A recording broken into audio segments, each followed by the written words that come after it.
Hello, everyone, and welcome to another episode of Am I the Bad Person? Today's question comes from Sweet Lust Rose. Let's go. Am I the bad person for refusing to care for my aging mother after everything she put me through growing up? So this already sounds like something that's going to be a very controversial opinion. Some people think you should honor your parents no matter what. Other people think you need to protect yourself from parents that are just hurtful and harmful to you in general, to your mental health and emotionally and everything. And other people just hate their parents who were not good to them, and so they would encourage other people to hate them. So let's read and see what happens. My mother, who was a 60-year-old female, was never what you'd call nurturing. Growing up, I was the difficult child, at least that's what she always said. I didn't fit the mold of what she wanted, while my siblings were praised for even the smallest achievements. I was constantly criticized, told I'd never measure up, and had my self-esteem torn down bit by bit. She'd make snide remarks about my appearance, my friends, even my interests, calling them silly or a waste of time. For years, I felt like it was a competition that I could never win. I moved out at 21, and that's when I finally started to heal. I went to therapy, worked on building a life I was proud of, and limited contact with her to family gatherings and polite phone calls. Despite everything, I tried to maintain some level of connection, hoping one day she'd acknowledge the damage she'd done, but it never came. Instead, whenever we spoke, she'd criticize my choices, would give backhanded compliments about my lifestyle and career. She'd say things like, "It's nice you're doing well, even if you took so long to get there." Now, my mom's health is declining and she can't live alone. My siblings, each with young kids, are asking me to take her in. They insist that since I don't have children, I'm the logical choice and owe it to her for everything she's sacrificed.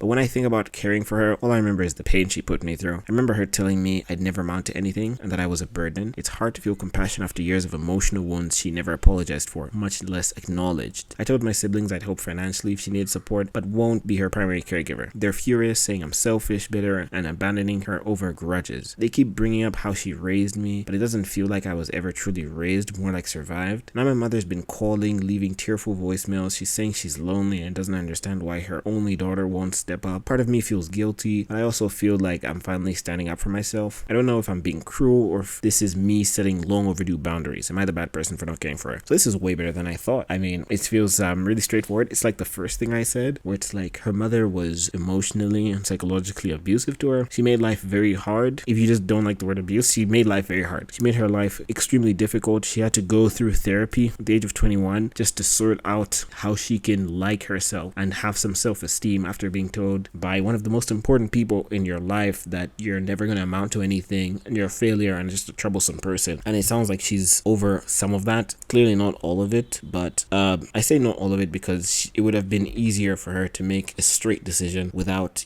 feeling all the guilt, perhaps. I don't know. I personally think that she's made the right decision here by financially supporting the mom, but not agreeing to be a caregiver, because you still want to enjoy your life, in my opinion. You still want to have a life that's worth living, and you don't want to feel terrible because you've let someone in that's interested in making you feel terrible. If your mom has changed the way she is, then it would be good to give her a chance, but that chance would not be to let her in your house and see whether or not she'll make your house and where you live difficult to be in. Like, you don't need to go all that far just to fix the relationship. And it sounds like she's lonely. That's true. That's unfortunate for her, but she's made her bed, she has to lie in it. But at the same time, it's not like I'm trying to punish her or anything. It would be the best thing if they could fix their relationship and move forward. But the mother doesn't seem to understand what she's done to her daughter, and it's really great the daughter has been able to overcome that. But I think the best thing would be take her to a nursing home and pay for it. I don't think it's the best thing to go to a nursing home. If one of her children could be the caregiver, that would obviously be the best thing, but it sounds like that would be harmful to the daughter. And we also don't know if she's married or not, because that would be a big contributing factor, because then that makes it harder for her taking the mom even if she did want to. But I think she's making the right decision, and it's not about being selfish, bitter, or having grudges. It's just about,